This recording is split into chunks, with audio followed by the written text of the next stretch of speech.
It was a brave decision because, as Nick will tell, a lot of people just tend to go down the coaching football route because it's all they ever know. Yeah. But for me, obviously, coming into the game quite late, I'd obviously not come through any sort of academy or all like that, so I always knew that what work was proper work. So I didn't mind getting my hands stuck into another job, and like I said, I love it. I love being up and down the country and different places every day. The reason I did go to Manchester United was Fergie. So Yeah. Sir Alex was amazing. He spoke to me on the phone, then I met him in person, and he kind of set his stall out what he wanted from me, how it was going to go, and I was in. I was fully in with it. So my first year when he was there was fantastic. Even though I didn't play a lot, I got injured in October, November time. It's not too bad of an injury. But then obviously they went on to do unbelievable. So it was hard to even get back on the bench and things like that. And I was all right with that because he was always vocal with me saying, this is what I'm thinking, this is the plan. You're still training every day with him, so it is fantastic. But then when he retired, it just, personally for me, it fell off a cliff. Yeah. Do you know what? Andy Cook's the closest to me at the moment, and he's dead annoying. Really? Why? Yeah, he's just a child. He's 34. Yeah. Found Call of Duty and played it a lot. Probably why I didn't get back fit for Grimsby. One times when I should have been going out running, I was battering Call of Duty. Probably one of the reasons why I didn't make it as far as I wanted to, is because I just wasn't football 100% a day. I'd like to go see friends, or it sounds terrible, but I don't know, go to the pub now and then. Watch Harry Potter till 4 a.m. at night. It was more got emotional during my best man speech because he managed to get hold of Stephen Darby and get like a little bit of a message from him and Steph. So that was when it was, I think the whole room actually, because a lot of them are Bradford fans. So for that particular time, it was very emotional. No, you were both fantastic. We've sucked him in. We've got a TikTok ready. No, you've got to do the TikToks. Hips don't lie. We've got the clips. We've got the clips, definitely. Welcome along to the very first episode of Bring On the Bantams, the official Bradford City AFC podcast, brought to you by our official UK betting partner, SBK. My name's Darren, and joined on this very first episode by the legend that is James Hanson and current Bantam, of course, Nick Powell. Hi, guys. How are you doing? I'm all good, thank you. Good. Nick, how are you? Brilliant. Excellent. Fantastic. And we found out earlier on, first podcast that you guys have ever been on. That's correct, yeah. Right. A few interviews, but no podcast. I'll let the big man do it all. Do you listen to podcasts? You're aware of the format and obviously like driving I do, at to the be moment? honest, yeah. Under the cosh, I've been listening to quite a bit. Right. Obviously helps with the longer journeys that I've got now and again. Yeah, okay. What about you, Nick? My wife sends me all sorts. More financial ones that I listen to, and then she asks me questions and I just don't listen. Not interested, no. No, There's some good Harry Potter ones. We were talking earlier, and you're a big Harry Potter fan, so there's some good Potter ones. Anything about films, anime, conspiracies, I'm all in. Right. Anything about learning, that's too much for me. So Under the Cosh, obviously, you're a fan of that one yourself. Any others? Yeah, obviously John Parkin and Chris Brown. Back in my time, that's the two strikers that I used to play against regular, and a few of the lads, former players, have been on it and stuff, and they have actually asked me to go on it, but I've not had the time to get on it as yet, so hopefully. But that's the only one I've been listening to, really. Right, okay. So look, it's a podcast, so it means we can talk about anything, okay? We'll talk about football, obviously. We'll talk about Bradford City. We'll talk about Harry Potter. We'll talk anything you want. And it's a podcast as well, so you can swear. So it's quite handy. The media man's looking at me fearful now, fearful. But that's podcast for you, Sam. That's podcast. Now, the other thing is, obviously, there's a few Bradford City podcasts out there at the moment. I don't know if you've listened to any of them. Some of them have got very good hosts. Are either of you a professional weatherman? No, but I can be. Okay, so then we've ticked the boxes. Have you not seen Mean Girls? I have seen Mean Girls. It's very good. Okay, first question. If you had walk-on music for every player, okay, at Bradford City, what would your walk-on music be? I'm going to come to you first, James. If they were going to play a track from a band or anyone, could be anything, what would it have been for you to walk out? Like you've got a darts walk-on music or wrestling. What would you have had? To be honest, the Take Me Home song is brilliant. Wherever I go now, I always seem to get on karaoke and sing it. Really? Yeah. A few of my mates demand it, so yeah, Take Me Home, because obviously that was the song that just started coming out when, I think for 2 or 3 years when I was playing towards the end of my career there. Yeah. So I'd probably say, yeah, that was definitely, it reminds me of Bradford City, obviously, whenever I hear the song. I like that he's on brand as well. I like he's on brand. Excellent. Been here too many years. Yeah. I ain't got that in me. What would you go for? Do you know, it's going to be embarrassing. The lads at Stoke used to call me Shakira because of my hips. Hips don't lie. Yeah, hips don't lie. That'd be mine. Right. Okay. And what was it about your hips that the lads liked? Well, I was quite slim back then as well. Right. I just can't get the love handles off. So they used to just batter me for that. Really? Yeah, so we used to get in the dressing room and then next minute just Shakira will be on. And I'm like, brilliant, cheers lads. No problem. Okay. Yeah, I'll probably be mine. I think there's 2 good ones there, really. And obviously we're playing that one already, so you're okay with that one. Maybe what we'll do is we'll get Christian, the guy that plays the music, for when you If get... I walk out and he plays that, he's getting it. He's getting Know it. what fixture I'll have to come down. Challenge accepted. Challenge accepted. Okay. This is not the first time you guys have met. You played each other a few times. Now, can you remember when you've played each other? I can briefly remember because I think he was at Crewe and there was obviously a lot of talk about him. I think it was Max Clayton as well, Right. the 2 young lads. And we did, I think we won 3-0 here at Valley Parade. But it was back then the pitch wasn't great, so it probably suited our game more to the technical players of what Crewe had. So we always used to like playing Crewe at the time because we thought we can just bully them and get on top of them, go long, go direct. And that's how the game went. Yeah. I think, But yeah, that's the only time I briefly remember. And yeah. Yeah, we would have played, would have been 2011-12. Yeah, something like that, yeah. Yeah. And I'm pretty sure, like you said, you won 3-0. Was it 3-0, 3-1? You 3-0? bang on. Bradford won 3-0, 2011-2012. Was it 1-1 or 0-0? There was a Crewe one. Hanson scored twice in the 3-0. Yep, brilliant. Well done. Was that... was Naki playing then? Did he score? Yeah, Naki would have been. Yeah. And then Crewe won 1-0 in the 2011-2012 season. Okay, that was it, yeah. That would have been at home? Crewe? Yeah. That was at home for Crewe. Yeah. And also Crewe won 2-0 in the 2010-2011. 2-1 in the 2010-2011 season. So my theory were wrong then. we like playing. That wasn't the first one. That was the second one. Yeah. The second one. Yeah. So it only been 3 games, I think. Yeah. Maybe if I was involved in the 2010-11 one. If I was. Yeah. I can't remember. Too long ago. I think you had David Hartell. Yeah, we did, yeah. That's how, and Harry Davis, obviously. I knew Harry from Grimsby. But David Arteta, the good Grimsby manager that was there last night. Yeah. He played for Crewe when I was playing, Yeah, he's my captain that year. Really? Yeah. Seemed a very angry man. Do you know what? He's not, I don't think he's not angry, he's just animated. He was very animated, isn't he? Yeah. Very animated. Yeah, it was a good game, to be fair. Yeah, Did you go to that one? Last night? Yeah. No, I was up, I was up Wales this morning, part of work. Yeah, we're going to get onto your work. We're going to get. I want to find out more about your work. Just a point of reference, we're recording this after the Virtue Trophy game last night, which Bradford won 2-1 against Grimsby last night. Just so you're aware of where we are in the timeline of this. Let's just go back slightly further because Nick, you started your career really, really young. I mean, you were on the books at like Crewe. You were playing like in the sort of like the academies from like, was it like from 5 years old? Yeah, I think I just turned 5 or just before my 6th birthday. Obviously, I don't think you get on the books at the time. It's just you go train with them. Yeah, and then from probably 5 till 18, I did. Right. Okay. And was it always going to be football? Were you in like really wanting to be a footballer from like young? Was it like something from your family? Nothing from my family. It's just obviously as kids, if you get given a ball, you either gravitate towards it or you don't. And I gravitated towards it.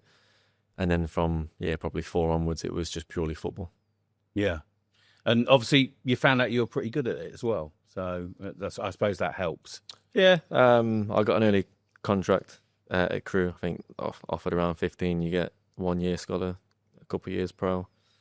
I asked Steve Davis for a pay rise every single day for a year. He said no, and then sold me at the end of the year. So that's probably why.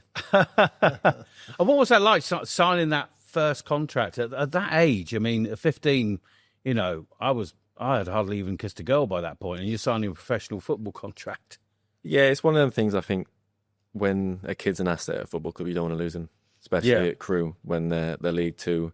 They have to sell players to make money. So for them, it was keep the asset to then sell him.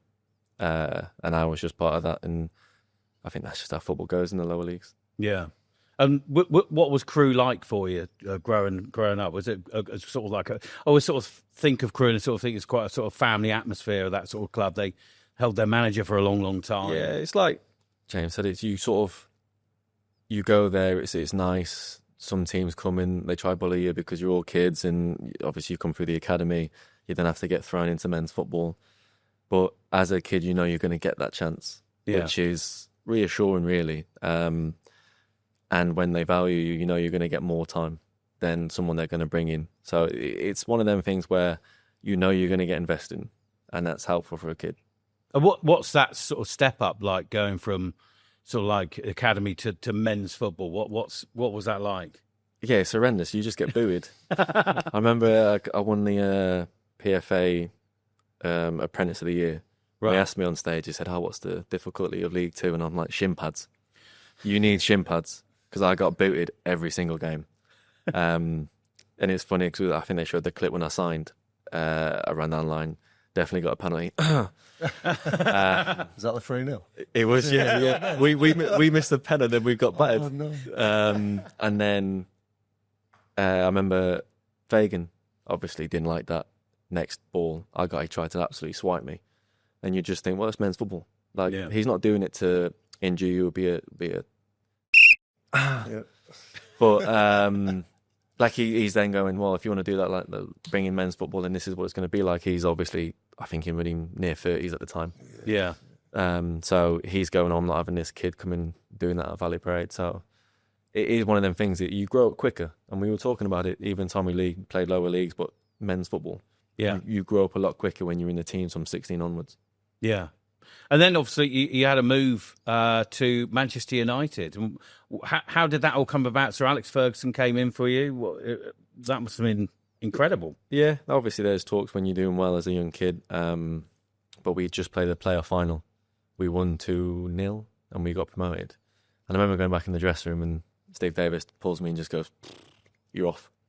Whoa.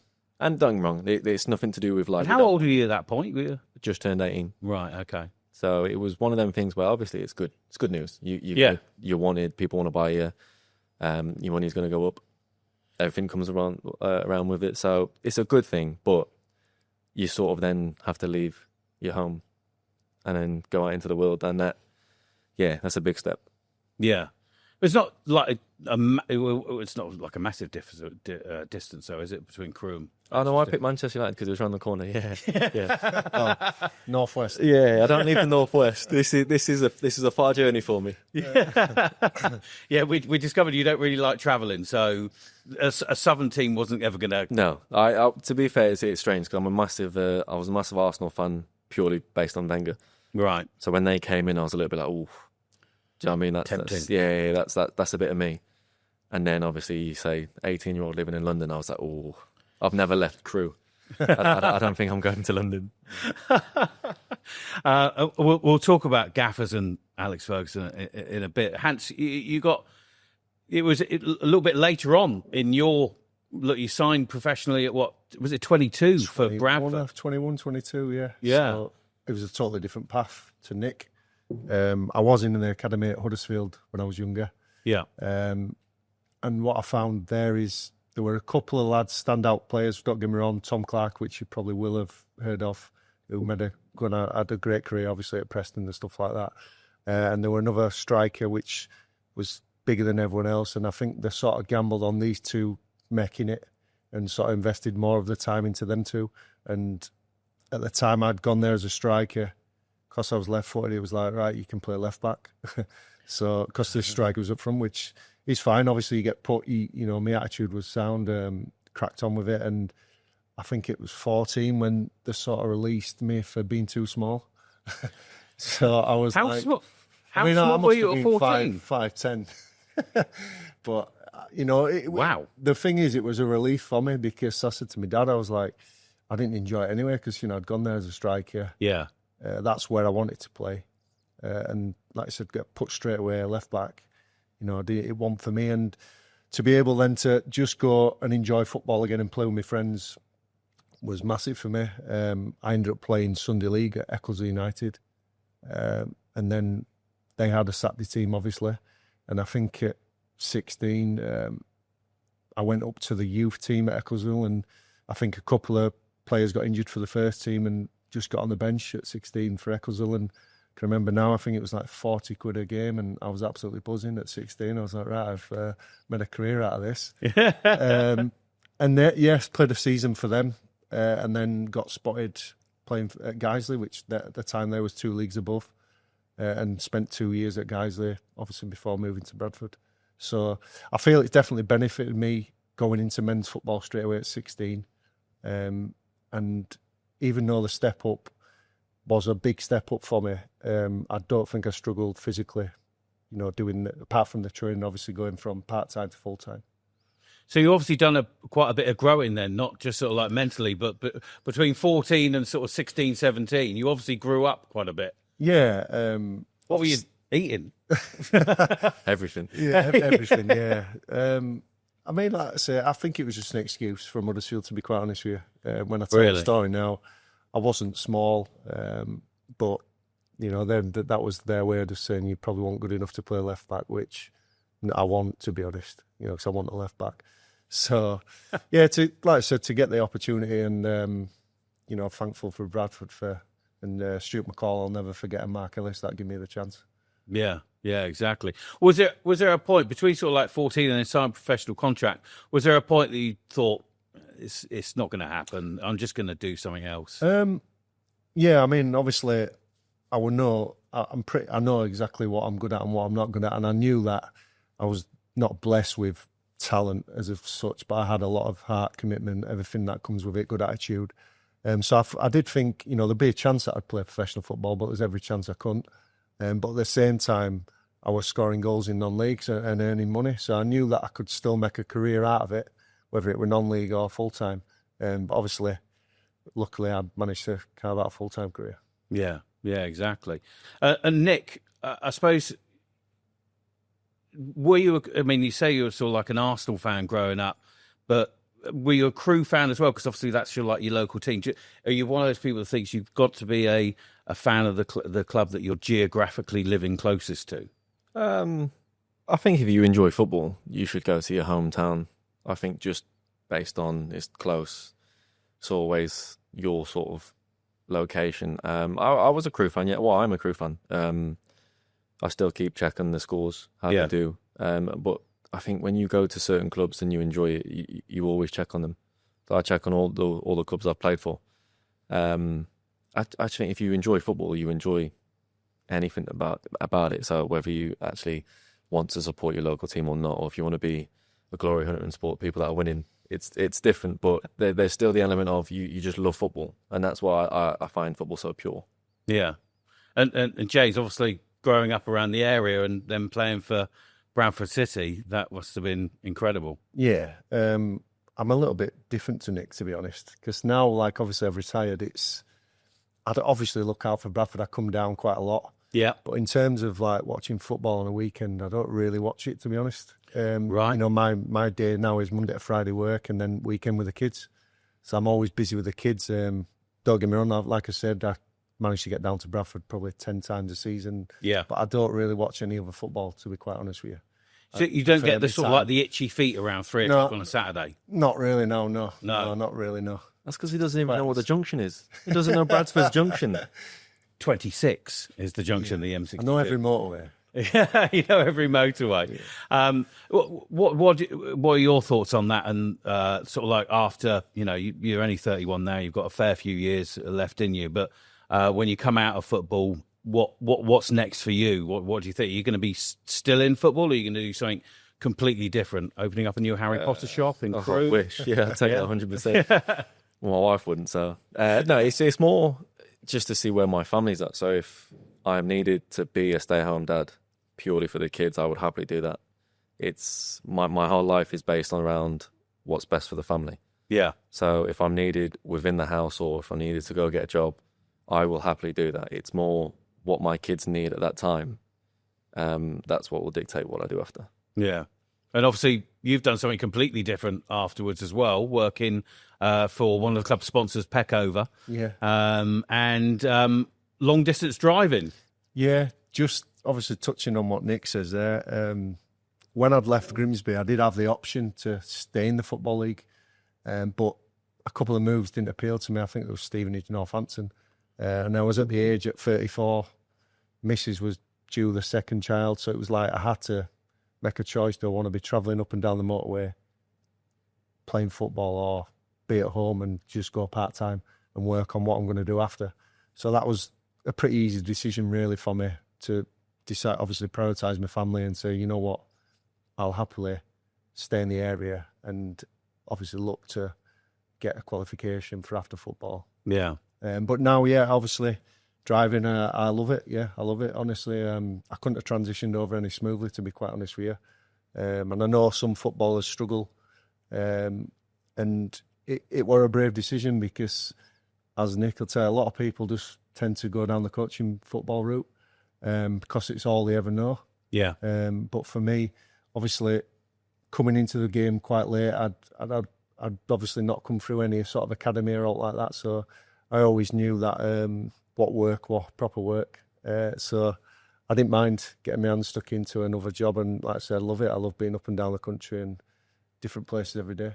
Yeah, I suppose it's it's always interesting to find out what sort of like footballers get up to after their careers, and coaching is one of the main things that most go in. Or punditry seems to be the big thing at the moment, and podcasts. Podcast, I was going to say, yeah.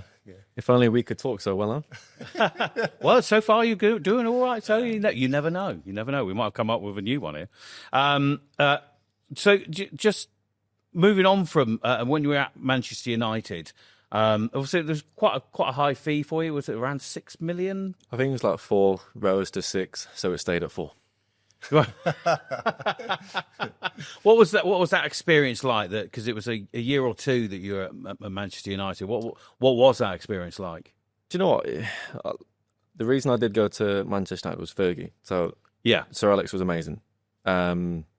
He spoke to me on the phone, then I met him in person, and he kind of set his stall out what he wanted from me, how it was going to go, and I was in. I was fully in with it. So my first year when he was there was fantastic. Even though I didn't play a lot, I got injured in like October, November time. It was not too bad of an injury, but then obviously they went on to do unbelievable.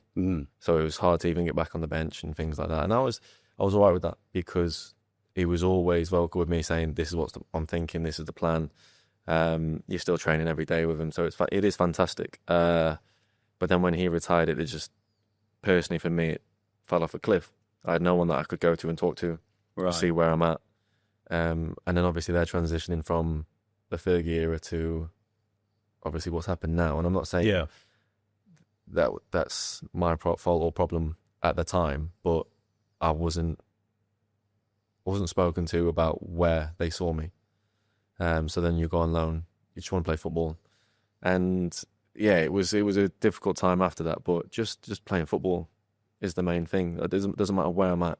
As long as I'm playing, I'm happy. And that's obviously, you'll know, when you go into football, you don't think about money. You don't think about the club you want to play for. You just want to play football. So that was the hardest thing for me, was you miss vital years. I was 18, played I think 6 games the first year. Then you have to go out on loan, fight for your place in certain other places, and I enjoyed wherever I went. It was just hard to get the game time when you're here and there and then picking a few injuries up. But yeah, as long as I'm playing football, it doesn't really bother me. Yeah.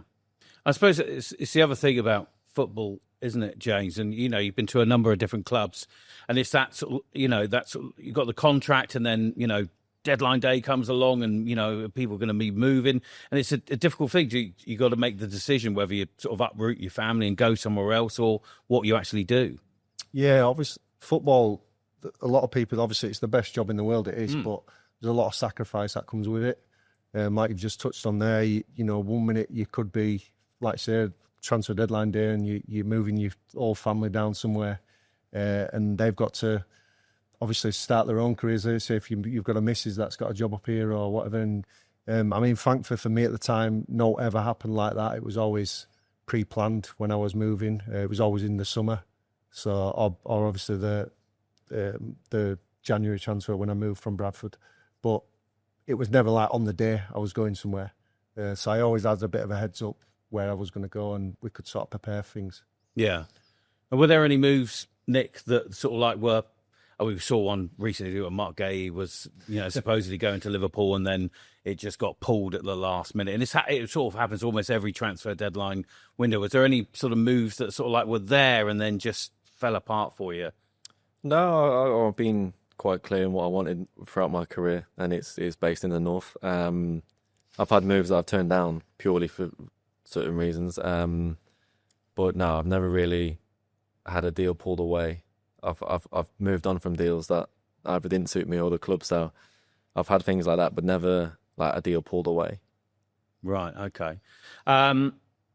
What would you say? Okay, when you come in to play football, what's the hardest position to play on the pitch? What would you say, James? Striker, 100%. Striker. It's the hardest thing to put the ball in back in it, isn't it? In my opinion. Right. Okay. Yeah. Okay. I'd probably say striker, purely because your back's to goal a lot because it's never played just in that third. Yeah. And then you've got to react to everything else. And like you say, then put the ball in the net. So that is the hardest position. That's probably why they get paid the most as well. Lazy things. Is there a position that you would never play? Goalkeeper. Awful Really? position. Really? Yeah, you get moaned at all the time. I would hate doing that. Yeah, goalkeeper. Definitely for me as well. Goalkeepers are also there's a certain mentality to a goalkeeper. They're a different breed. They're all crazy out there. Yeah. I've not met a decent human being goalkeeper. They're all just crackers. Yeah, they have to be, don't you? What is it about goalkeepers that are like that? I've never understood. We should get Sam Walker on here and find out like what they, because he seems quite decent. He's mellow. Yeah. He seems quite mellow. Doesn't seem crazy. But you have to get balls whacked that we've got. Yeah. Do you know what I mean? You've got to be accepting of getting a ball whacked at you. It's not for me. And if you don't save it, you're the problem. Yeah. You're either a hero or you're the villain, aren't you? Yeah, definitely. Who have you got? You know a number of people in the squad at the moment. Who's the closest to you at the moment, Nick? Yeah. Do you know what? Andy Cook's the closest to me at the moment, and he's dead annoying. Really? Why? Yeah, he's just a child. He's 34, and he's a child, but he's a good. Honestly, I was buzzing from the other night. He's only got 4 more, and he's over me. Is that all it is now? I'll have to buy him a beer. 4 more. Just get him in the head. I'll have to get him a beer. Yeah, that's great. How many did you get? 91, I think. What was he on? 87. You got 2 last night. We'll just check that with the statisticians. 83. I think you're putting 2 on there, mate. I'm sure I'm 91. We'll take 93 though. He's put his 2 goals on for you last night. Yeah, I think so. But yeah, so you've got close to Andy. Yeah, Andy, he's a good lad. And to be fair, I didn't know he did his knee. So when I first come in and I've had to get fit for the first couple of weeks, he's been there doing the same thing. And we've had the conversations because lads have been playing. So we're in training, getting fit and doing extras. So you sort of build that relationship because you're in the same boat at the time. But I didn't know he did his knee. So it was an eye-opener when he comes on the other day. 250-something days he's been injured. Yeah. And scores 2 goals. So it is a fantastic story. But yeah, probably him, and he's annoying. I need to tell you that he is annoying. I always fear for Andy Cook's other half. In 244 days of him not playing football, that might have been an interesting time. I think he got into a wrestling game on the PS5, and that's what he was addicted to. Yeah, probably. I think more than anything else. Because you like gaming as well, don't you? I dabble in gaming, yeah. Yeah, what sort of games do you play? I'll play anything that's on a PlayStation, Switch, yeah, phone, Game Boy. I'm more of a retro person. I prefer the older games, but yeah, I'll game anything. What's your favourite game? I'm a massive Clash of Clans at the moment, right? They put you on the spot, There's a few more like No, I think the standard Call of Duty is decent. Right. If you get, for me now, because gaming's gone from more socialising than it was just sitting in front of. I used to love Crash Bandicoot. Yes. I've got 3 brothers. We used to, all 4 of us, just play Crash Bandicoot for hours when we were young. PS1, fantastic. Whereas now you can just sit by yourself and talk to everyone online. So I get it. It's a bit more socialising now. So I'd say anything to do with that, like Call of Duty. I used to play Fortnite, but that kind of went downhill. Yeah. So I've had to grow up a little bit. I've got 3 kids now, so it's a lack of time. Yeah. Why have you got to be a dad all the time? Do you know what I mean? Like, I should have at least a kid. couple of hours gaming time, at least, carving out in the day. I hope my wife doesn't see this. So if Bradford fans are looking for you on Call of Duty, what's your... I ain't telling them that. I'll get abused. They'll just add me and abuse me. I ain't doing that. Video games, James, are you a fan? I used to be, massively. Especially over lockdown and stuff like that. Oh, yeah. Found Call of Duty and played it a lot. Probably why I didn't get back fit for Grimsby. Times when I should have been going out running, I was battering Call of Duty. But now, don't get time. I've still got the PlayStation stuff, but just not get the time. My eldest daughter goes on it now. So I watch her now and again on it when I get home from work. Brilliant. And who was your best mate in the changing rooms then during your time at City? So obviously at the time, we had 5 or 6 lads really that was there for a long period of time. Roy McArdle, Stephen Darby. Yeah. Obviously, it was dinner we've got next month, a fundraising event for M&D. So we're hoping to get as many there as we can for that. And funny enough, actually, obviously I got married 3 weeks ago. Congratulations. Thank you. And on the actual day, I wasn't too bad. I had maybe sweaty palms down the aisle and stuff like that. But it was I got emotional during my best man speech because he managed to get hold of Stephen Darby and get like a little bit of a message from him and Steph. So that was when it was, I think the whole room actually, because a lot of them are Bradford fans. So for that particular time, it was very emotional for, like I said, a lot of the room. But he was obviously, I sat next to him on the bus, training ground. So Darbs and Roy McArdle, Meredith, Andrew Davis, who he's touched on, very loud person. He was more the joker of our changing room. But there was like the group that I was close to. Every changing room needs a joker, though, doesn't it? Oh, Tony McMahon as well. Obviously, you boys will know Tony. He was a massive joker. Really? Yeah. Are there any stories of the changing room and the jokers? Who's been the best joker? Are they almost like the Gaza pranks? God, you put me on. Can you ask Nick first? I'll ask Nick first. This is going back years. We'll give James but you've got to keep it PG. That's the problem. Yeah. There's too many that you can't even talk about. Really? I had Dave Artell at Crew. He was a big child. He'd have been like 36. And his were just really old jokes, like doing a cup of tea and then getting the spoon on your elbow and things like that. Right. Just little childish ones. And you're like, Dave, you're 36. Grow up, man. And obviously, I'm like 17 thinking, who's this clown there? What's he doing? But he's hilarious. We had Fraser Horsfall at Stockport. He's just crackers.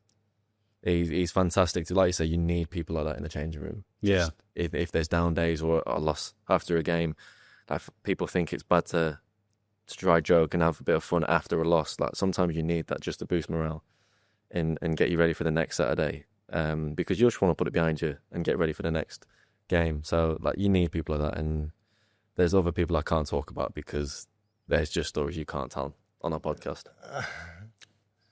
Shame. I'm sure we could though. James, you've had time to think now. Yeah, I think it was Daver actually. If someone had took something out of his wash bag one day, just as you do, going at towel, it was this wash bag. So the next day, I think he's a bit of a fisher. I used to be love a bit of fishing. Mm-hmm. So it might have been a week after he'd caught this fish, and he wasn't training at the time, so he'd managed to go into the lad's pocket, get his car keys, plant this fish, and just left it in there till it absolutely rotted. So the guy must have been, I can't remember exactly who it was, but for me, he didn't probably realise for about 2 or 3 days. So it was just rotting in his car. I think Gaza did that to someone, didn't he, as well? Did he do that to Ali McCoy? Put like loads of fish in his boot? Yeah, so I think it's just a standard one. A lot of it's a good one everywhere. Yeah, I've heard dog poo in cars as well. That's horrendous. Dog pooing cards. Yeah, they put it somewhere you can't find it, and it just stinks for days. It's horrendous. You haven't had any of this stuff done to you, guys? No. Oh, no, I mean, I've been our part of furniture, wasn't I? So. Yeah. But I suppose, you look at successful teams and it's that sort of like changing room, that great changing room mentality that seems to be. And you look at the changing room at the moment, there's a massive togetherness in the City squad at the moment. And you must see that, I suppose. And does that compare to other sort of like successful teams that you've been in before? Yeah, I think you don't need to be best friends with everyone every single day. Yeah.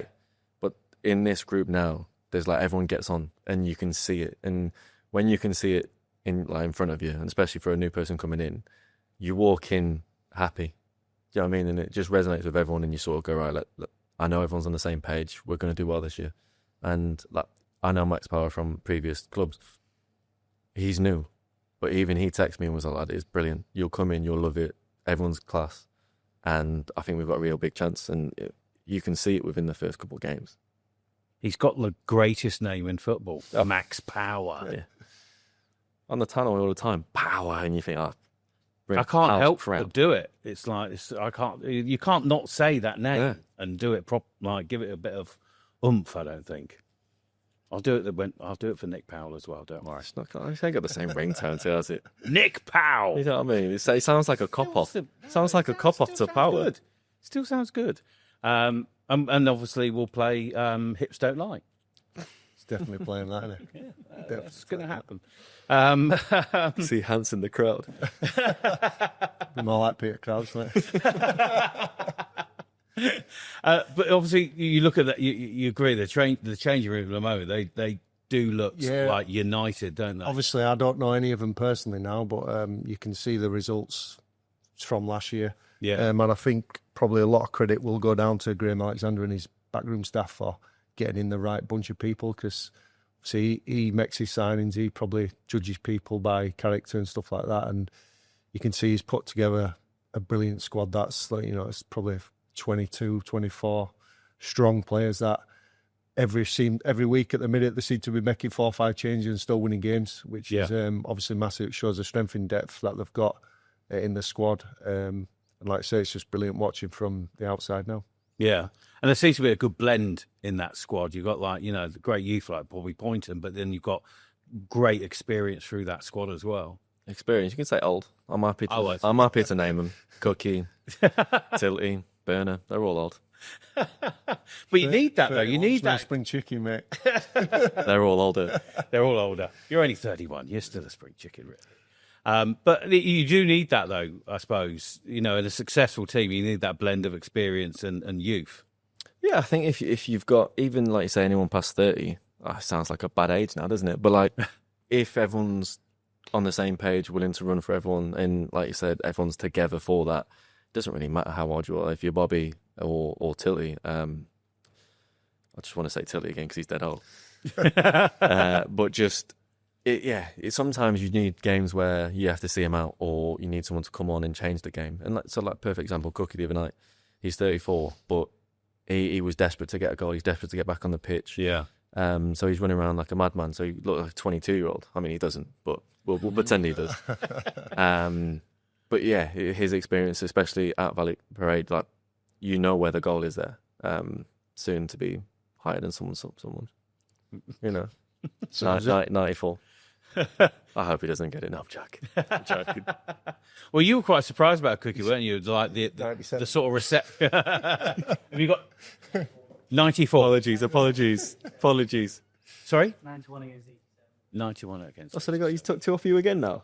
Yeah. He's taken a 2 off. We gave you 93 and now it's officially confirmed 91, so apologies. I should get another 15 because a lot of them win League One as well.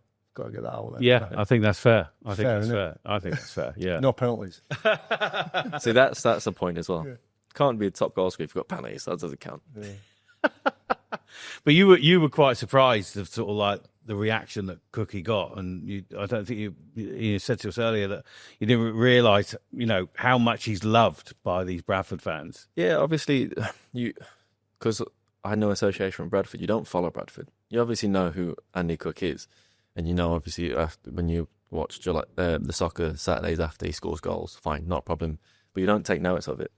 And then you do a Virtue Cup where obviously there is going to be less fans. It's a Tuesday night, and they come out in numbers. And as soon as his name gets mentioned, it's a massive roar.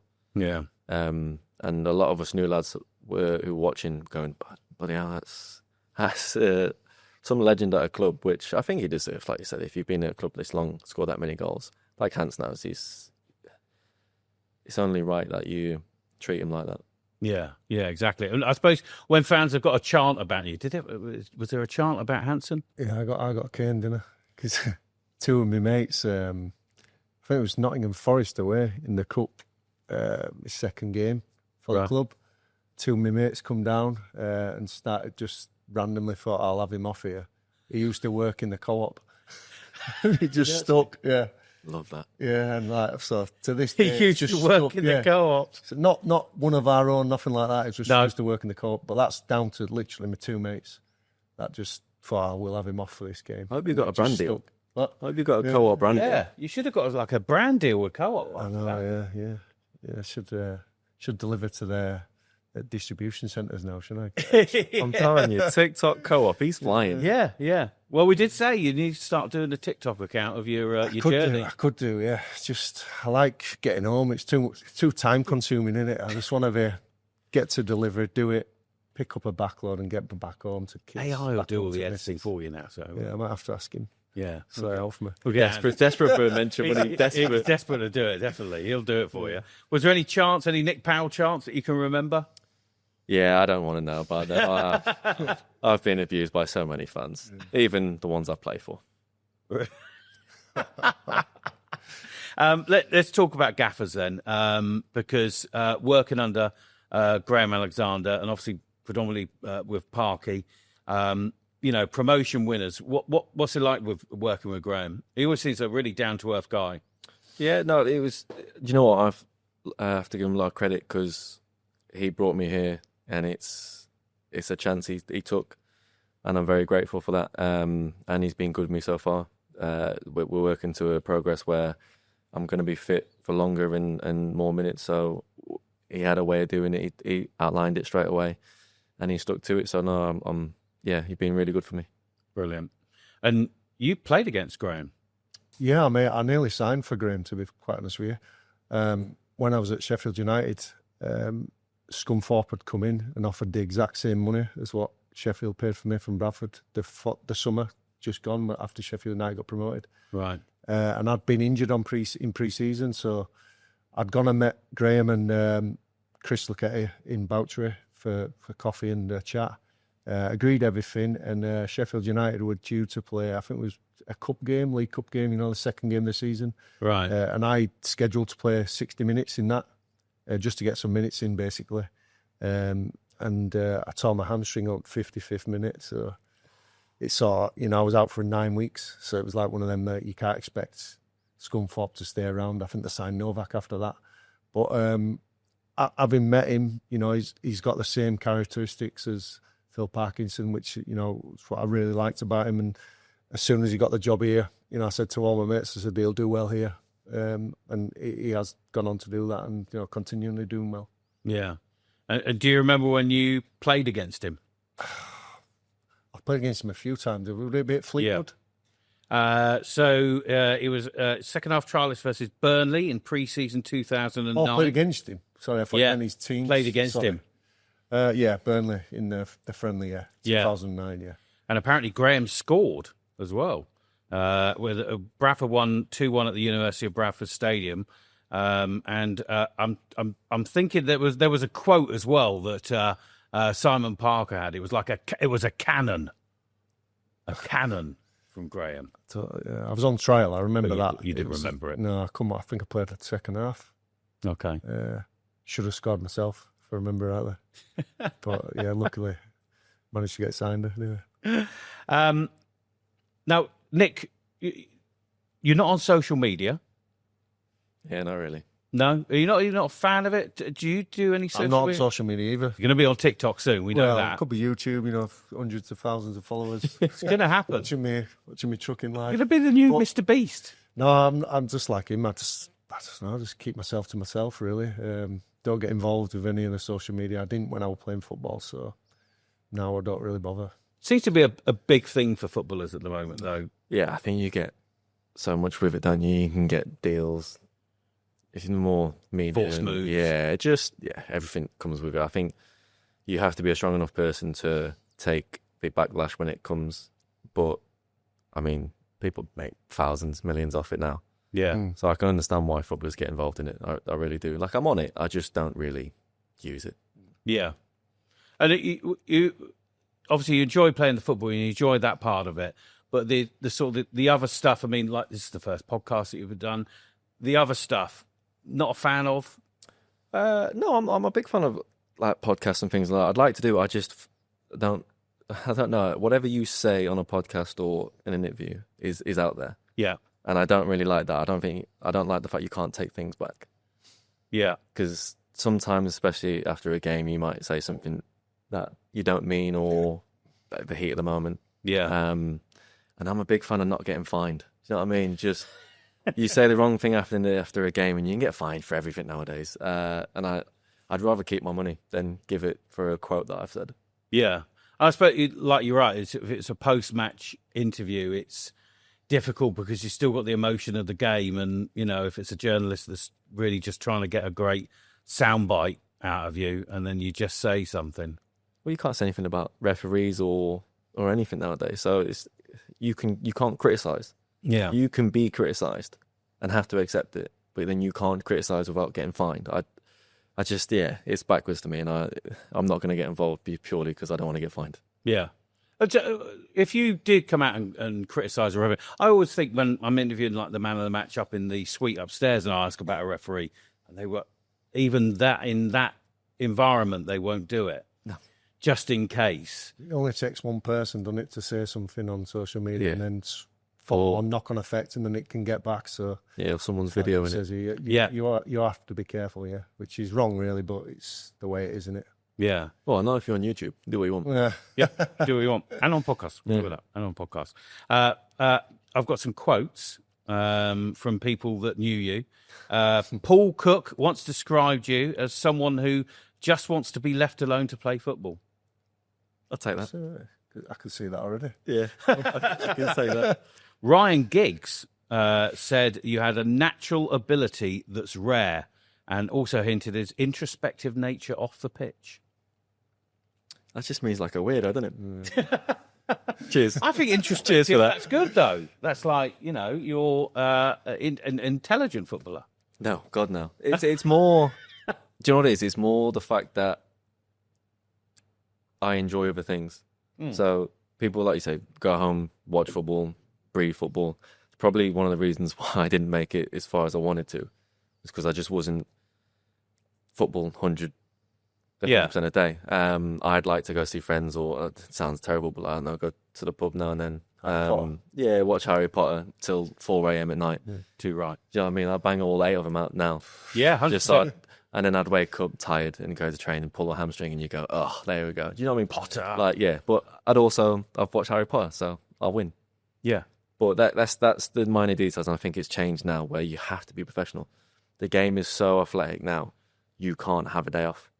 And that was my problem when I was mid-20s. Would you be? Do you think you'd be a different player if you were 16 years old now and making your debut? Would you be a different player? Yeah. What would be different? I'd breathe it. I'd live and breathe. You know what I mean? Like every single day, you'd go in. It's one of them things. You know, and you'd have seen it when players finish training. Some boys love football that much they'll go and just kick a ball around by themselves. And I'm going, it's 12 o'clock. I kind of want to go home. Yeah, I was that guy as well. You know what I mean? But I love football. Yeah. I'd happily go and do that, and I did that when I was a kid. That's why I made it so far. But when you get to the point and it's, right, this is my job now, do this, do that, and then, I just think you have to be professional. It's boys that make it in the Prem now, coming through, they have to live it every single minute, and I just couldn't. It wasn't me. And do they almost get too much too early, I think, as well, with footballers coming through now? You know, that you see these like really large contracts, and it's sort of like, you know, is that sort of like grounding that, you know, youngsters should have before they get those big sort of like contracts? I think so, yeah. For me personally, obviously Nick would know more about it with obviously being at Man United with lads on big contracts there, but I think so. But equally, there's no one there from the PFA or anyone to step in and sort of put 90% of the money away or something, I don't know, and, you know, keep them grounded and stuff like that. But I'd say I agree with Nick. For my career, I think if I'd have lived my life a little bit better, I'd probably still be playing now in the league, if I'm honest with you. But I were a local lad from Bradford, so all my friends, you know what I mean, it was hard playing for the town, for the city, and still trying to live a professional life. So I did like to go and have a few beers now and again, and I think it caught up with me when I got to maybe just after COVID, with a lot of injuries. And like I say, I look back now and probably think that's probably my only regret. If I'd have been all in with football, which you have to be now, like Nick says, then you can prolong your career to, you know, whatever you want, really. Look at, obviously, Cristiano Ronaldo still playing at 40. James Milner, yeah, there's some Premier players, but that they've probably dedicated the whole life to that. Yeah. And that's probably what it takes to sustain your career as long as possible. And what differences have you seen in Bradford City as a team and as a club when, you know, you look at your time, which wasn't that long ago, but you sort of even sort of like 10, 12 years ago to now, the club has changed massively, it seems. Yeah, it's changed a lot. I don't live too far from Woodhouse Grove, so I do go past there quite a lot. I don't think much has changed there apart from we've got an indoor centre on there, indoor facilities there now. Right. They didn't at the time, but I've been through the whole process at Bradford. So when I first signed, we was training at Woodhouse Grove only on the front pitch. We didn't have no partnership with Woodhouse Grove, so we'd literally have to get us cars, drive to the training ground from here. We'd meet here, drive up, get train. It could be winter, it could be absolutely covered in muck. Come back down here, get a shower, and then go home from here. So as a club, like I say, it's nice now they've got their own base, which they obviously was building when I was on my way out of Bradford. But yeah, it's good to see obviously the whole thing that's the club's doing really well now. And like I said, it's good that they're in a position now where finally back in League One after 7-8 years out. And I know obviously a lot of my friends are Bradford fans and they all getting carried away, but you know, I'd have said if you from the start of the season, if they'd have finished top 10, it still would have been an unbelievable season compared to, you look at some of the clubs spending money. Huddersfield obviously buying Alfie May for well over £1 million, and Plymouth signed the striker from Port Vale for 1.2. So it's one of them. Can Bradford invest again in January if they need to? But like I said, I'm fully confident in the squad so far from what I've seen that, you know, the strength in depth that they've got. If they do have any injuries, then there's people more than capable to keep them pushing up. Yeah, and it's just to reflect on the end of last season because that 96-minute goal from one of your old teammates, Sarcevic. Call that a goal? Yeah, it's not a goal. It went in. Was it his goal? Seriously, because I've seen clips and some people say George Lapsley. Yeah, that's what. Some people say Antoni Sarcevic. People have had tattoos of Antoni Sarcevic on their bodies with the 90+6. So for those people, I'm going to say yes, it was Antoni Sarcevic. That was an incredible afternoon. I have to apologise for causing the second pitch invasion, of course, by announcing the Sarcevic goal, which probably wasn't the best idea after they'd just cleared the pitch and then everybody came on again after I announced it, which was a little bit of a problem. What a way to do it, though, huh? Yeah. Leave it till the last second. Don't mind it's it. Just incredible. I mean, that's the best thing about football, isn't it? I think is those sort of moments. I mean, you look at few and far between. They had so many chances before that as well. Obviously, with Walsall doing what they did, I think they failed to win in so many games, didn't they? And they had the chances. I think they have a home game 2 weeks before that, where if they'd have won, they're pretty much guaranteed. So it was nail-biting stuff. I wasn't at the game, to be fair. My missus were on a hen do. How dare she? So I had the kids. I took them to a caravan, but I was watching the game. And like I said, if you were going to do it, that's the best way possible to do it.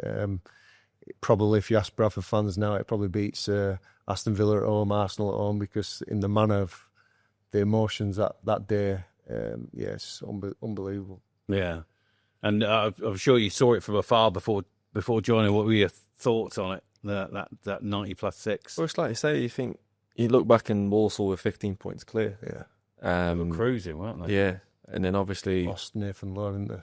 Went back to Stoke, didn't they? Yeah, and then they just couldn't seem to score. And then you have everyone else fighting for the promotion, and then to get it last day, I just think, like I say, it's a fairy tale ending. Yeah. And like, because I know Sarce Burner was here, you see on their Instagrams and things like that, and the city just looked packed with it. It was, it was a mental time, definitely. And this season, I wanted to talk to you about, because obviously the start of the season has been fantastic, and there seems to have been this meme that has taken hold of being pecked by the chickens, which really is taken hold. Are you aware of the pecking? We're on the official Peck cast, so I'm all for it. What is it? The opposition's announcement of the result. They just get pecked, don't they? That's class.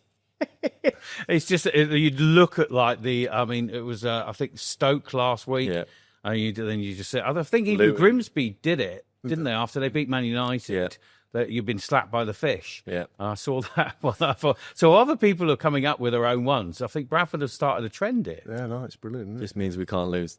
Yeah, because that's coming back. It'll come back to me. Yeah, 100%. Yeah. But I'm a big fan of it though. Pettiness is the greatest. I do like it. It is good. Okay, best grounds that you've played at. Obviously, Valley Parade, number one. That's a given. What's the best grounds that you've played at, James? Wembley, obviously. Right. The playoff final. That's and, fair enough. The League isn't it? Cup final. Yeah, Wembley. Yeah, 100%. Can't go wrong with that one. No, really. I don't think. No, he might beat it, but No, I was just going to the Bernabeu or something. Yeah, I was going to change it. I'd go. It'd either be the Emirates, just because I'm an Arsenal fan, or I don't even know what it's called, but Galatasaray. Oh right, yeah, that was intimidating. That. Yeah, it was. They say "Welcome to hell." That's right. And you walk off the bus and they go, and you're like, "Oh, okay, brilliant, yeah, cheers." Yeah, scary. Wow. But it was a good day. I mean, we lost, but it was a good day. Was that with Manchester United? Yeah, we played him in the Champions League, and I think it's my first start in the Champions League. I think it was my first start anyway. Yeah. Probably, I forgot everything, but it was a good experience. And like I said, probably the stadium isn't the best. Yeah, but just the atmosphere and being in the Champions League game for me, it's probably top. Wow. Well, what are the best fans that you've played in front of? Obviously, Bradford City fans, but yeah, I mean, for me, Bradford City fans, isn't it? Worst fans? Bury. Really? Yeah. Why? Just, I mean, it's a low move to forget, to be honest with you. Oh, really? Yeah. Right. Okay. Yeah. Just as soon as I went in there, obviously the team was 6 points bottom of the league, I think, in League One. Right. So I went in there just to play some games. I could have waited on, to be fair, and waited for Bolton. It was in the Championship, Phil. But they was waiting on Gary Medine to get sold to Cardiff. So it was, I probably should have waited now in hindsight, but I just wanted to play football. So I went there, and it was just a toxic place, to be honest with you. There were lads on big money in League One. Beckford was there, Chris Maguire, Jay O'Shea. They were all good players individually, but none of them really give a toss, to be honest with you. And they were on about the contracts and stuff, and not one of them had a relegation clause in it. Oh. So they didn't really care if they went down. Some of them actually got paid more the following year, even when they were going down. So I can imagine it. And that was, to be fair, Lucchetti brought me to Bury. That was his first manager job. Oh, right. And he only lasted about 3 games, I'm going to say, and they sacked him. So I literally signed on loan for Lucchetti, played against Charlton. I think played against Plymouth away, we lost 3-0, and then played Charlton the Tuesday night, we drew 0-0, and then he got sacked. Really? So then they brought Ryan Lowe in, who obviously just wanted to bring kids through. I think they sort of accepted that they were going down then, because it maybe got to like 9 or 10 points off. Ryan Lowe come in and he was sort of building his style for the following season, really. So, Right. yeah, it was a nightmare of a move. Worst fans? I don't really. It's not. Yeah, I don't know. I don't really think about that. Sounds stupid, but just I think if you go support your team, I think it's credit to you. Are you able to sort of like tune everything out when you're on the pitch, or is there something that you've heard that has just made I you chuckle? I prefer the ones you can hear. Like smaller ground, maybe probably tighter, less fans in there. The odd comment's just hilarious. Yeah, I had one at Dagenham, and he went, "Pal, your shoelace is undone," and I knew it wasn't. But I looked down as in like to get ready to run because we're booting the ball off from kickoff. Yeah, and he was like, "Way," and I was just like, whatever." But just like things like that. Makes you look. But that's better than it being quiet or you just chanting. And I get it, fans chanting for the team and that, but I do love the odd comment. Yeah, I like that. That's brilliant. I once had a comment from a Millwall kid down at the Den. It was the summer after I turned him down when it was Bradford. I turned him down, and Millwall come down from the Championship. Yeah, and I think it was like the third game the following season we had Millwall away. So as the ball had gone out of play, I'm just waiting for a throw-in, and this kid's gone, "Hanson, you," and he must have looked round, and I thought he was only about 6, and his mum and dad are there. I'm like, patting him on the back. Yeah. Well done, lads. Well done. And I was like, you gave it to him. It's like, thank God I didn't sign you. I like that. Okay, so we're going to move into another segment, which is called Career Builder, brought to you by SBK. Whether you're backing Bradford to win, a player to score, or an opposition player to get booked, you can do it with SBK. Need to be 18 plus, and please gamble responsibly. Now, both of you have had predominantly careers up north, maybe a little sojourn into the word. Yeah. Why? What's the attraction about up north? Is there? I'm going to come to you first, Nick. Is there an aversion to places in the south? You can tell from my accent, Bournemouth. We would have loved to have seen you at the Cherries. It's going to sound really stingy, but money. If you live down south, it's just more expensive. It's not. It is. It's just not for me. Plus, listen, I've got 3 brothers, mum and dad. I wanted to stay around there. I always knew I was going to have kids early, so I just wanted a base. And the more people you have to support you, I think it's a lot easier in life. Whether you're a footballer or not, I just think it's a lot easier. So yeah, that was my reasoning to stay north. And you set that stall out quite early on in your career, did you? Yeah. My wife and I have been together for years, so it was one of them things where I sort of said to her early on in our relationship, I want kids early. 1, so they can see me play football. And 2, I don't want to be, obviously this goes different for everyone else, but I wanted to be 40 and have kids that are old enough to go do what they want, so then I can live my life after. Yeah. And it coincided with sort of when you retire. I'm not saying I'm going to make it to 40, but you get to the end point near the late 30s and my kids will be grown up.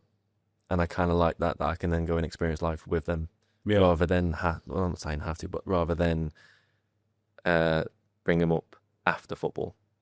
So if I could do both at the same time, and with footballers, if you do well, you get enough money to sort of help that at an early age. Whereas I understand working people, you have to earn money, then have kids, and sort of balance it all out, which is hard. I've watched a lot of people do it. My family do it. My brothers do it, and it is.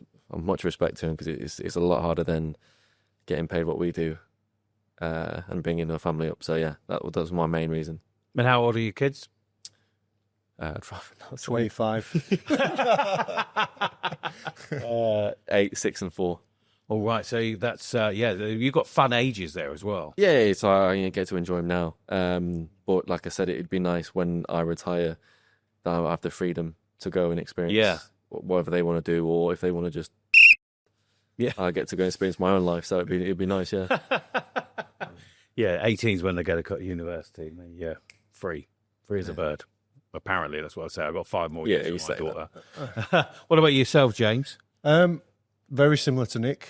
Obviously, Bradford born and bred. So when the chance come to play here, I didn't really want to be anywhere else, to be quite honest with you. I was happy here, all my family here. So playing for this great club, you know, I'd have probably, if things had gone, I'd have probably carried on playing here, but obviously things for different reasons happened. But yeah, mainly being up north. There was just one time, like I said, where I've been with my wife for a long time, so it was like, you know, why not try something different? Went and signed for Wimbledon on a 2-year deal. Like Nick says, very expensive. The nights out in London are even more. Well, yeah, London is comes with it. expensive. Yeah, and she used to come down every other home game, get the train down, and we only had one child at the time, so we'd spend all weekend down there. And I generally did like it down there, but I just felt, you know, we were planning to have another child, and it was just, you know, we thought if the opportunity comes to get back up north, then I will take it. And Grimsby come in, which from my house really is only an hour and a half, so yeah, it's not too bad. Yeah, not too bad. And how old are your kids now? 13 and 3. Oh, 4. Jesus, it were only a birthday, 9th of August. Really? Yeah, He needs to check that. Yeah, 4. Check that. 4 years old and 13. I got a 13-year-old daughter as well, so that's fun, She's isn't it? growing up, yeah, she's growing up too fast. Are you? Have you? All you heard this summer was K-pop Demon Hunters, or Fantastic. it is good. Yeah. It is good. Golden's an absolute tune. What a banger! Yeah. Actually, at the pre-season game, you may not have been, but the pre-season game, I can't remember who we played on pre-season that I did. But my daughter bet me that I wouldn't play Soda Pop on the PA system, and I did. To the point where the photographer Tom Gadd messaged me saying, "What the are you playing?" I was like, "This is one of the biggest hits of the summer, mate." It's fantastic. Wait till Shakira comes on next. Yeah, wait for Shakira. Wait for Shakira. He said that 3 times, so he's not letting this drop. I'm not letting this drop. It's literally going to happen. It's literally going to happen. You both played across 3 tiers of English football. How different is each level in English football, the 3 tiers? What would you say, Nick? Do you know what? I'd have said talent early on in my career. Now it is physically. Physically it's demanding, yeah. I don't know much more to say about that. I just think you're demanding so much within meters. Data nowadays is right from football, so if you don't hit certain numbers, then you probably won't be a footballer. Are you a big fan of XG? I don't understand any of it personally, but It's only a bit like I said, that's only just come out really really, and all this GPS stuff and that. I mean, to be fair, I was a good runner anyway, so you would have been okay. I'd have been fine, yeah. But yeah, we had none of that when we was at Bradford. You don't even use GPS in your truck. You just know where you're going. Yeah, until I hit a crash and I'm like, oh no, I should have gone a diversion. Yeah, Google would have taken you a different route. Yeah. I can't even do that. My phone's not working. It'll be okay. And how do you think the Bantams are adapting to life back in that 3rd tier? Brilliant, yeah. Like for me, I didn't think there was much difference in League 2 and League 1 when I was obviously at Bradford at the time and got promoted. Apart from probably your top 6 big teams, what have got that budget where, like I said, they can go and spend £1 million on a striker. That's probably might be the difference this season, but so far so good. Like I said, they've got a great manager, brilliant squad, and the strength in depth and the chemistry that the lads have got goes a long way. Because you say you want to work for each other, and you can see obviously. I seen a picture. Obviously, was it last night with obviously Andy Cook getting his comeback goals and the dressing room being all together for him. You know, it's a great moment for him. I liked it where he ran off and straight to like the physios that had like been working with him after he scored that first goal. I thought that was excellent. We were talking about crowds earlier, weren't we? And you know, it's like Valley Parade, you know, getting sort of like 20,000, even over 20,000 at League 2. It's like incredible, isn't it? Really, and now League 1. Yeah, I think for other clubs it's good. I think other players, so opposition players, it's good because you're coming in. And if you're fighting for a top League 1 team, you're now going to come into Bradford, see a 20,000 stadium, and then they do get promoted, they're going to then see that week in, week out in the Championship. So I think it's a great statement for League 1, the fact that you have a stadium as big as ours and it's filled. Yeah. I think that sometimes it might have been, in previous years, other teams used to come to Valley Parade and it would be really, really busy, and they would always see it like a day out of Wembley. So they would almost like raise their game. I've seen that many times over the years, yeah. But like I say, it is nice that from the outside looking in now, it seems a bit of a fortress here. Yeah. Where, like I said, the crowd are, they're brilliant behind the boys. And like I said, back in the day, sometimes if you didn't start great, the crowd would turn and the opposition obviously raised the game. So it can work both ways. Coming to Valley Parade, 'cause it still is the biggest team and biggest ground in the division. So, yeah, so far so good, though. Hopefully they keep their own performances going. Yeah, exactly. Right, we're coming to the end of the podcast. We're going to do a couple of quick questions for you, some quick fire ones. Nick, your favourite goal? My favourite goal was against Gillingham in League Two, but I think a lot of people would pick Wembley. Right. Tell us about the Wembley. It is the best goal at Wembley, but we don't have to talk about it. No, go on. Tell us about the Wembley goal. Oh, fine. Do you know, I like that one purely because it was against Cheltenham, and I've got nothing against Cheltenham, but my family's from there, so it was quite nice. Right. And I'm not saying it as in like a dig at Cheltenham. I never played for Cheltenham, but I'd love to play for Cheltenham for that reason. Because I made my debut against them as a 16-year-old, and then I finished I ended my 2-year career at Crewe against them in the final. Oh, right. So there's just that sentimental value to it. Bookends almost. Yeah. So it was quite nice. And then, to score the best goal at Wembley, it's fine. I've not seen it. I need to see it. He's seen it. No, jokes. It'll be on YouTube. You'll be there. Next to when he starts his. Favourite goal? Leeds at home for me. Just bragging rights in it. Yeah. Obviously. Bradford lad. Got a lot of friends that are Leeds fans as well. So yeah, still the last team obviously the last game we've played, we beat them. So keep that going. Nice. Your best assist? Probably last season. We played, Lincoln away, and Isaac Alafe, who's just gone to Charlton, he scored. So I'd say that one, yeah. Yeah, okay. James? For me, you won't be shocked by it. It's a back post header. I did it back. And to be honest, it was going in. This isn't for Bradford, by the way. It was going in. This was for Sheffield United. Right. My second game for them. Peterborough away, we played them. It was 0-0 till like 90th minute. So one of the lads has crossed it in back stick. I've headed it back where it's come from. It's going in. But typical Billy Sharp. He just goes on the line and taps it in. Not spoke to him since. So, him being a goal scorer, he's just tapped it in, but I'm like, that's going in. A card you regret? Yellow or red card you regret? Easy. It was Shrewsbury. I come on probably like 65th minute. I was sent off by 70. Really? Yeah, it was a terrible challenge, but I've took a big touch and the kid slid. I say kid, I was 17. The guy slid, the Shrewsbury left back, and I've just absolutely nailed him for no reason.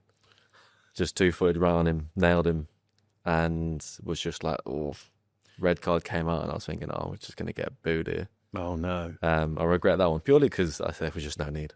Yeah. Like, I was never getting there. Ball went too far. But it was one of them because I come on and I thought, I'm giving the ball away here. I want to try rectify it. Yeah. So I rectified it by getting sent off. James? I only ever had one red card, to be honest, for Bradford, and it got rescinded because just a bit of a handbags. Right. But the one yellow card I probably do regret is Effie Sodje for, I think he was at Bury. It was off the ball sort of thing. It stood on my toes from a long throw, as you do. So next goal kick coming, the ball's coming onto him, and I thought, I'm just going to do him here. So I've run, I flicked it on, but I've just left it on him. Obviously, he's made a meal of it, and could have been a red card, to be honest with you. I wouldn't have moaned if I'd give a red, but I've got away with a yellow. But it's something I don't really like doing. Don't know why you regret that one. You got away with it. Yeah, exactly. Most satisfying tackle? Don't even know. Could be quite a few, I would imagine. I Not making John Joe Shelby? I don't know. Oh, no, that's thrown me. Can you think of a tackle? You know, Too many to mention. track Really? back and that. I worked It's a hard, tough but one. I can't remember tackles. Most impactful appearance off the bench. Probably not the Shrewsbury one. No, not that one. Well, it did Could make have an been. impact. Could to have be been. fair. Oh yeah, helped Shrewsbury. We played Barnsley. I came on, scored a hat trick. Wow. Can we just move on and not be in that? You can't beat that one? Keeper threw No. goals in, but I scored a hat trick. I remember. I can't remember. Best game you played in, James? Stamford Bridge, I think for me. Just the old day, wasn't it? And then beating them, especially from 2-0 down as well. So Yeah. that has to be, it's got to be up there. Nick? Best game? Probably the Galatasaray one. Just purely what Really? Yeah, just it's different atmosphere than English football. Yeah. European football nights are just, especially if you get a rowdy crowd. Yeah. I enjoyed that one. That's a good one. Okay. We're going to end with this question. If you could stop the world for any moment and pause time to take everything around you in, what would it be and why? So we're going to give you a DeLorean. You can go back in time. I just watched that film as well. One of the best films of all time. I made my kids watch it. It's a rite of passage. Yeah, they had no choice. Yeah. Can I do I've got it in my head. You've got it in your head. Go for it before it goes away. Villa Park, Okay. after I'd scored, they'd cross, one of the lads, I think it was Gary Thompson, crossed it in. And I'm favourite I can't really miss, to be honest with you. So I'm thinking, my eyes lit up for it's 2-2. Might get a move after this. And Kieran Clark's like, just gladdest his head. And it's just directed off. And I think if I was stopped time there, I'd because from the camera, if you're watching it, you're like, how's he missed that? Right. But from me being there, I could see it's just glanced his head and took the trajectory's gone a different little way, and it's just come off from the other side of my head and just gone wide from the goals there. Oh. And that'd have been like a brace at Villa Park, it don't get much better. Is that on camera? Is there any proof Proof of what? that he skimmed his head slightly? No, well, this It's making things. No, He just missed. to be fair, Just missed. I think in slow James, mo. we I think in slow mo, the commentary did say that it come off. Yeah. But it looked from live. You're like, how's he missed that header? But, yeah. I like that. Nick? Like a football one. Or it doesn't have to be football. Probably when I scored at Wembley. Just you kind of run off. My celebration was awful. I didn't know I was just running. I think you don't get sometimes, especially when you score, you don't get to take everything in because either you get crowded on or like you need to get another goal or whatnot. Sometimes it'd be nice just to freeze it there and take it all in, especially at a Wembley Stadium. Yeah, so that would have been nice. Brilliant. And obviously, getting married, having kids, whatever. I'm getting told to say. Just get that one in there. Just get that one in there very, very quickly. James, Nick, thank you so much for being with us on the very first episode of Bring on the Bantams. Really, really nice to chat to you this afternoon. How was your first podcast experience? I'm sweating. Oh, really? Yeah, I'm a big sweater. The aircon's on and everything. Yeah, it's questions. You did really well, James. How was No, your yeah, first podcast I enjoyed experience? it. I enjoyed it. Yeah, like I said, it's when you get put on the spot a little bit, you prefer a bit more time to get your answers in. But Yeah. you only do as what you can do, okay? No, you were both fantastic. We've No, sucked him in. We've got a TikTok ready. Hey, gotta do the TikToks. Hips don't lie. We've got the clips. We've got the clips, definitely. We hope you enjoyed the first episode of Bring on the Bantams, the official Bradford City AFC podcast, brought to you by our official UK betting partner, SBK. Like, subscribe, give us 5-star Apple Podcast reviews and Spotify, and we'll catch you again next time.